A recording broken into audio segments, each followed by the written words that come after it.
আসসালামু আলাইকুম। তো আমি একটা চায়নার থেকে ইম্পোর্ট করা মরিচ গাছ আনছিলাম। চায়নার থেকে আমি ইম্পোর্ট করে নিই, আমি এক জায়গার থেকে কালেকশন করছিলাম চায়না মরিচের গাছ। মেলা চারার থেকে একটা দুইটা চারা টিকছে, আর চারার থেকে এখন মরিচও ধরছে।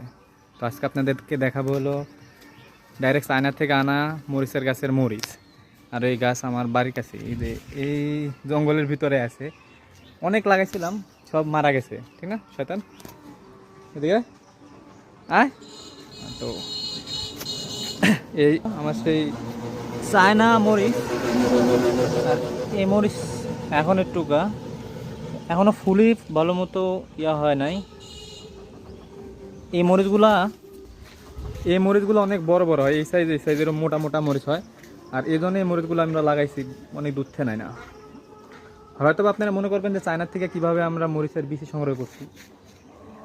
এই মরিচগুলা মূলত আমরা আনি নাই, আনছে হলো আমাদের ফ্যাক্টরিতে প্রাণে, আর ওইখান থেকে আমরা নিয়ে এসেছি আয়না বাসায় লাগাইছি।